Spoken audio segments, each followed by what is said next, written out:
Bismillahirrahmanirrahim. Assalamualaikum warahmatullahi wabarakatuh.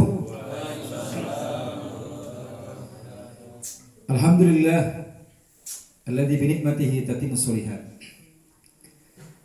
Asyhadu an la ilaha illallah wahdahu la syarika lah.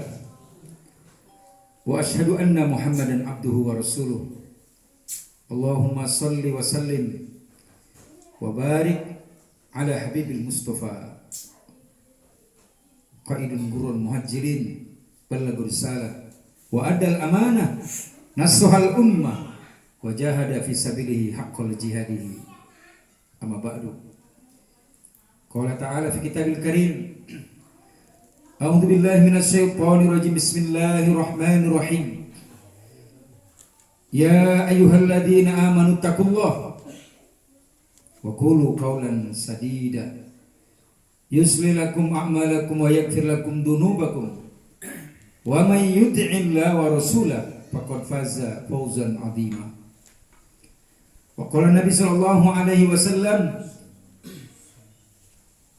man shalla salatana wastaqbala qiblatana wa akala dhabihatana wa huwa muslim walahu ala dimmatillahi wa rasulihi. Hadis sahih rawahu muttafaqun alaihi, sahih Bukhari wa Muslim. Hadirin jamaah sekalian yang saya muliakan, bapak-bapak, orang-orang tua kami, Pak Imam. Di sini ada 3 imam, 2 imam dari Payanas dan 1 imam dari kampung Tanjung Kemenyan. Bapak Dusun yang dirahmati Allah, kemudian wabil khusus tuan rumah Bapak Yusuf juga selaku wali santri, dan di sini ada Pak Yasin, adiknya Bapak sama Pak siapa? Pak siapa? Iya, alhamdulillah. Saya tadi baru dengar bahwa ada alumni Al Hidayah, anak daripada Pak, iya, itu anaknya sudah berangkat ke Mesir. Alhamdulillah. Padahal tinggalnya di pelosok. Inilah namanya dakwah pelosok. Tapi ternyata penduduknya sudah ada yang ke Kairo, ke Mesir. Mudah-mudahan dilindungi Allah dalam usaha apapun yang dilakukan di Kairo, di Mesir. Amin. Barakallahu fikum. Hadirin jemaah sekalian, barakallahu fikum. Wabil khusus tuan rumah dan pada umumnya seluruh jamaah yang datang dari berbagai tempat dalam rangka Daplos, dakwah pelosok. Kami bersyukur pada Allah Subhanahu wa taala bahwa jauh-jauh perjalanan kami berangkat tadi jam 2. Alhamdulillah tidak ada halangan, sampailah di kampung Tanjung Kemenyan tepat sholat asar berjamaah. Ini semua adalah berkat daripada rahmat Allah Subhanahu wa taala. Hadirin jamaah sekalian, barakallahu fikum jami'an. Kaji kita pada sore hari ini adalah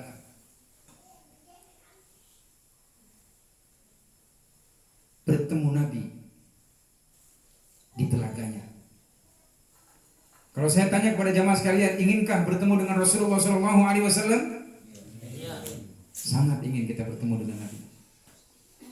Apakah Bapak Ibu ingin berjumpa dengan Rasulullah SAW di Telaga Kautsar, di surganya Allah? Mau? Maka tentu kita semua mau, ingin berjumpa dengan Nabi yang mulia, Nabi yang sangat agung, Nabi yang dengannya, dengan kemuliaannya, anjing pun marah ketika Nabi dihina. Sehingga ketika ada seorang penguasa di zaman dulu, ya, setelah tabi'ut tabi'in, dia mencaci maki Rasulullah, maka anjing pun lepas dari ikatannya lalu menggigit dan merobek-robek penguasa yang menghina, yang mencela Rasulullah SAW. Jadi anjing pun tidak rela kalau Nabi dihina. Maka akhirnya matilah penguasa tadi. Dengan kematiannya digigit anjing tadi, pada hari yang sama 40.000 orang masuk Islam. Allahu Akbar. Masuk Islam. melihat bagaimana anjing pun marah ketika nabinya dihina. Ketika Rasulullah Muhammad SAW dicaci maki. Maka tidak sepantasnya kita berkata kasar, meninggikan suara, atau ragu dengan kemuliaan Nabi kita Muhammad SAW. Bahkan jamaah sekalian, Bapak Ibu yang dirahmati Allah, kemuliaan Rasulullah Muhammad SAW dalam Al-Quran tidak pernah Allah Subhanahu wa Ta'ala menyebut Nabi dengan namanya. Ya Muhammad, tidak ada. Kalau Ibrahim ada, ya Ibrahim, ya Ismail, dengan menyebut nama.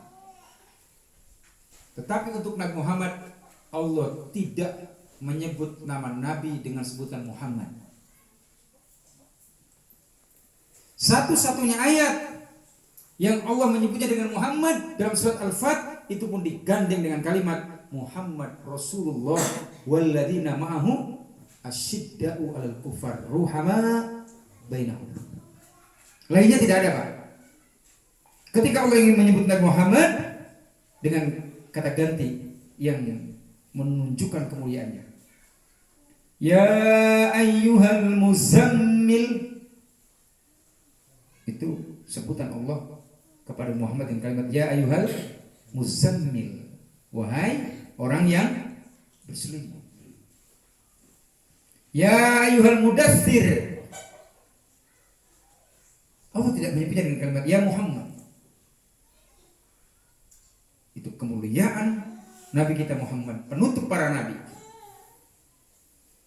Maka jangan pernah kita diam ketika Nabi Muhammad disebutkan namanya, ucapkan sallallahu alaihi wasallam.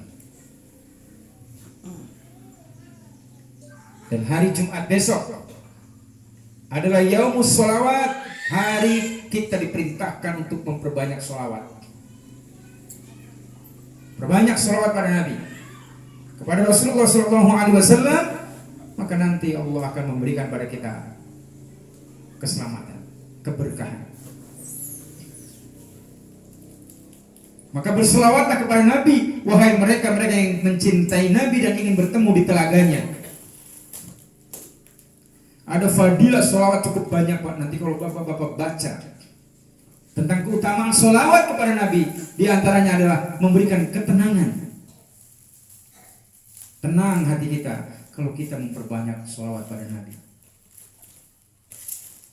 Dan mereka-mereka yang ingin mencintai Nabi, yang cinta pada Nabi dan ingin bertemu di telaganya, maka yang harus dilakukan adalah aktsiru bis sholawat, memperbanyak sholawat. Tidak hanya hari Jumat, Jumat diperbanyak.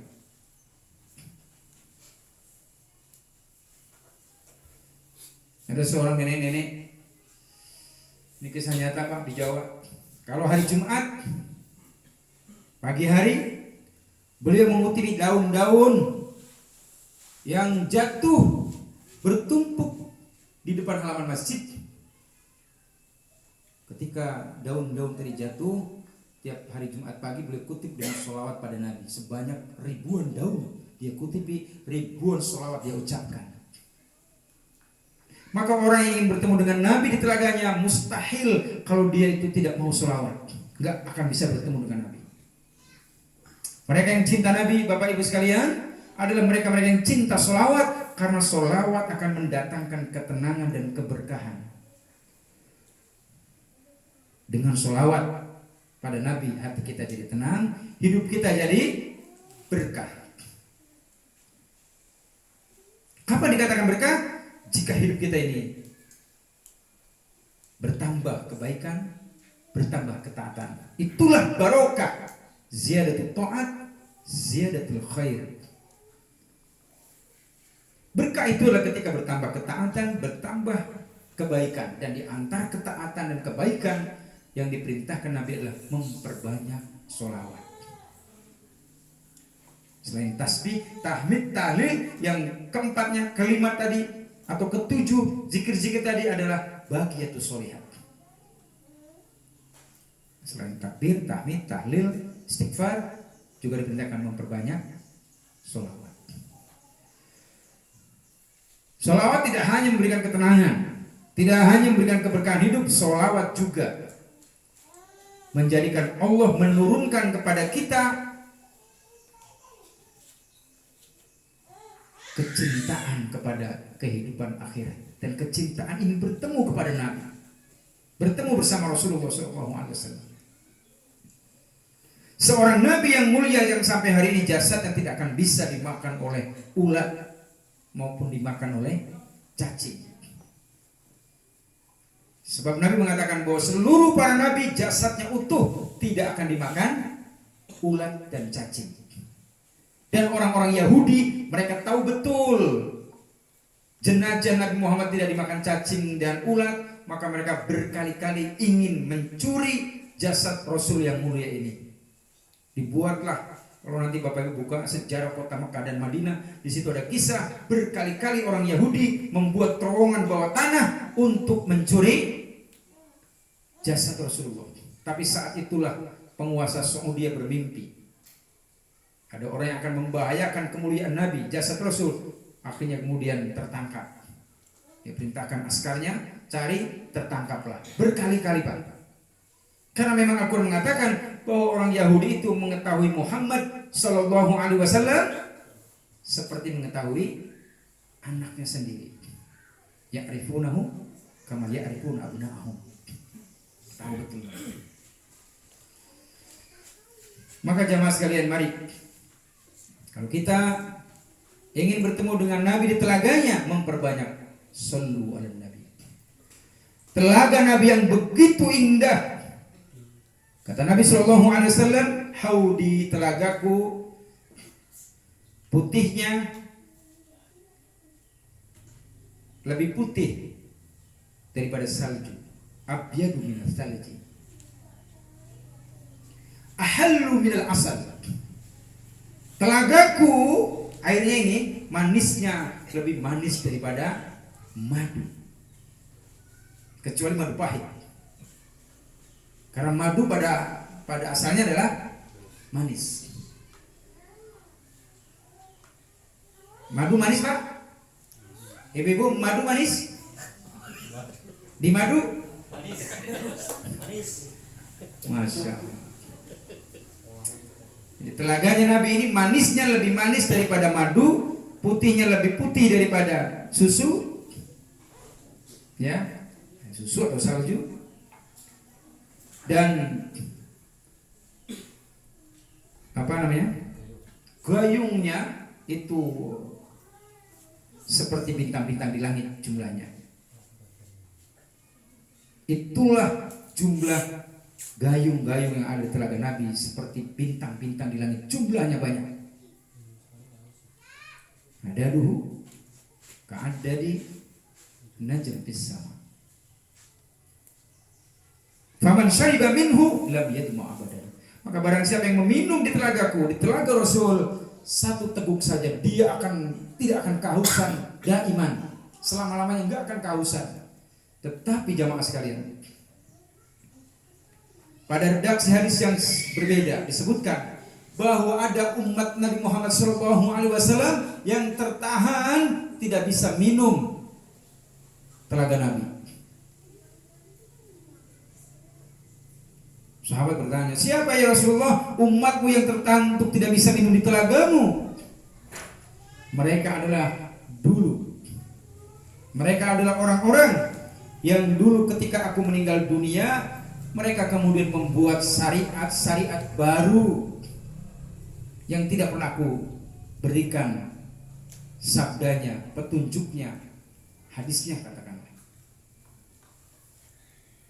Dia bikin sholat baru, padahal tidak ada tuntunan dari Nabi. Dia bikin puasa yang baru-baru yang enggak dicontohkan Nabi. Ada puasa ngebleng, ada puasa ngerowot, ada puasa pati geni, ada puasa mutih. Kalau mutih ini pas semuanya pakai yang warna putih, minumnya air putih. Nasinya buka pakai nasi, warnanya putih. Kalau kolaknya putih. Semuanya putih. Ada puasa anti bacok. kekebalan. Nah, puasa-puasa seperti ini enggak dicontohkan Nabi.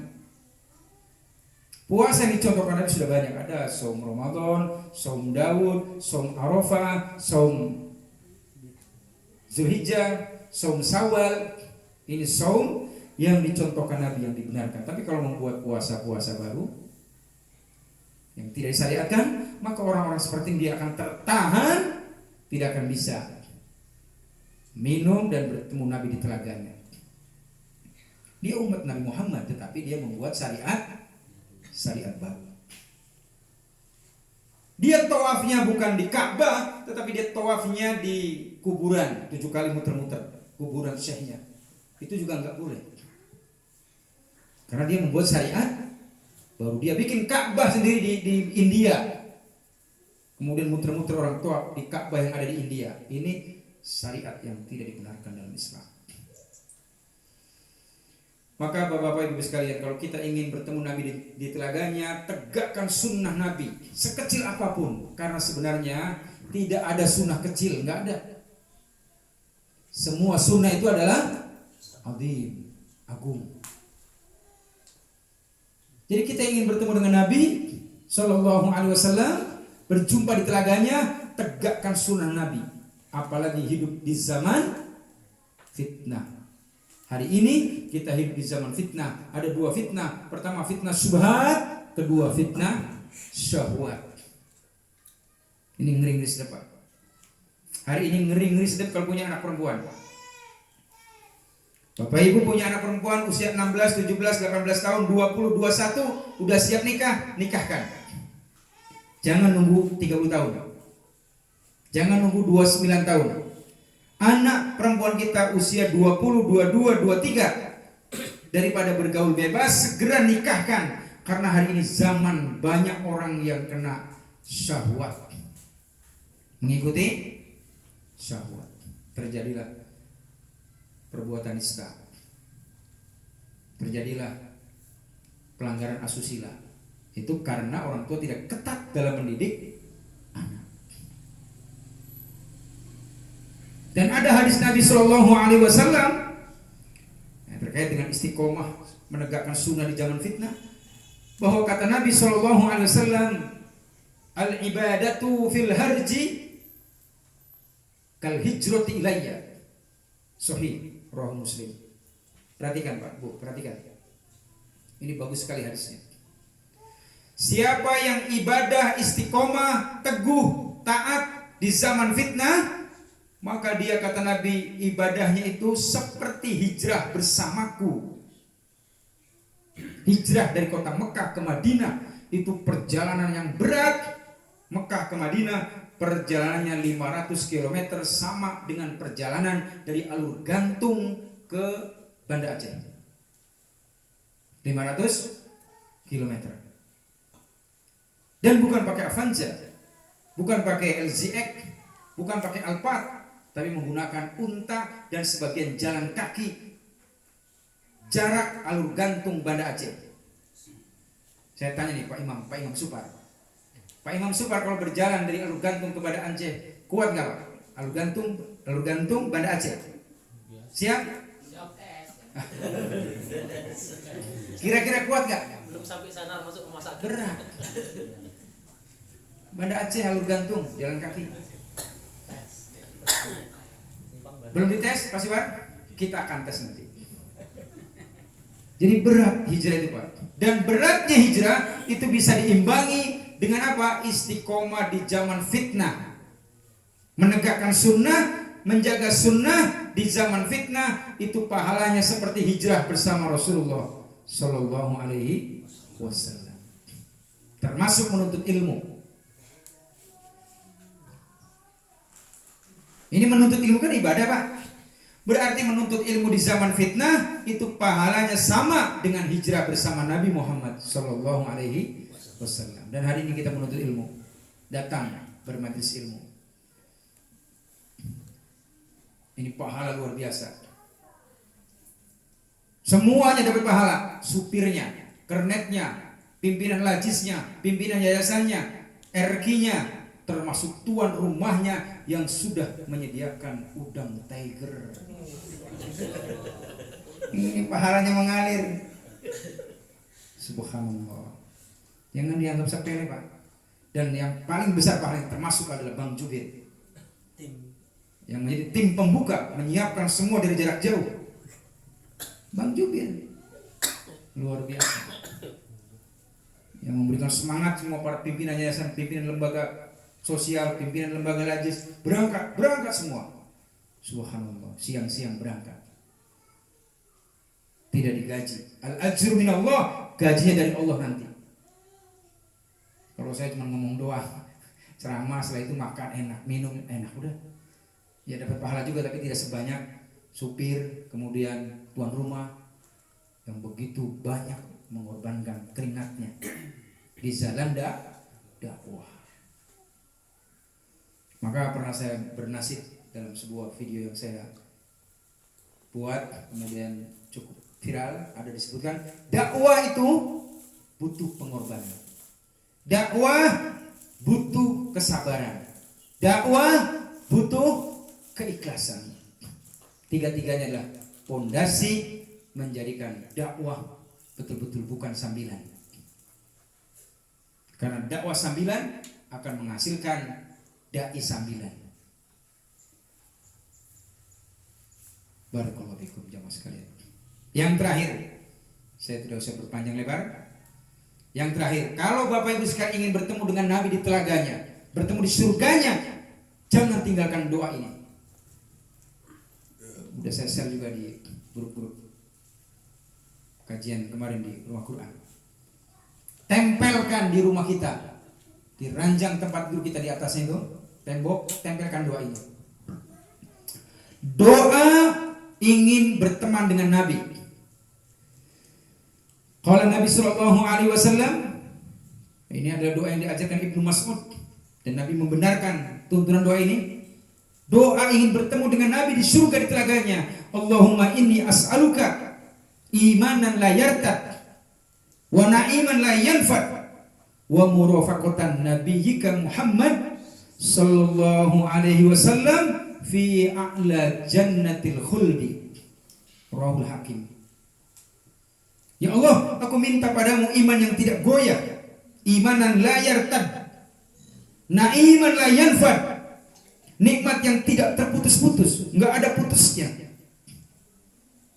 Dan ya Allah, temankan aku bersama Rasulullah sallallahu alaihi wasallam di surga yang paling tinggi. Maka disebutkan dalam hadis yang lain, siapa yang membaca doa ini dan Allah mengabulkannya, maka engkau akan bersama Rasulullah sallallahu alaihi wasallam. Amin. Mari kita tutup, Pak, bersama-sama dengan menghafal doa ini supaya kita berteman dengan Nabi. Allahumma inni as'aluka imanan la yartad wa na'iman la yanfad wa murafaqatan nabiyyika Muhammad sallallahu alaihi wasallam fi a'la jannatil khuldi. Hafal? Nanti saya tulis. Jadi saya tulis di kertas untuk jamaah sekalian. Tolong amalkan doa ini. Kata para ulama, amalkan setelah sholat sunnah. Angkat tangannya, baca doa ini, Pak. Saya kadang-kadang mikir, daripada doa-doa yang lain-lain, ini luar biasa nih doa ini. Kalau bertemu dengan Nabi, ya semua doa kalah dengan ini. Mau doa bahagia dunia akhirat segala macam, kalau ini udah dikabulkan, inilah intinya doa, bertemu dengan Rasulullah SAW di surga yang paling tinggi lagi. Maka mudah-mudahan kita termasuk orang-orang yang besok bertemu dengan Nabi Muhammad sallallahu alaihi wasallam. Amin. Allahumma amin. Barakallahu fikum. Mohon maaf pada seluruh peserta kajian, tuan rumah dan bapak-bapak, para tokoh masyarakat, kepala dusun dan bapak imam, jika kedatangan kami merepotkan dan jika ada salah keliru dalam ucapan kami, mohon maaf, beribu-ribu maaf. Barakallahu fikum. Assalamualaikum warahmatullahi wabarakatuh.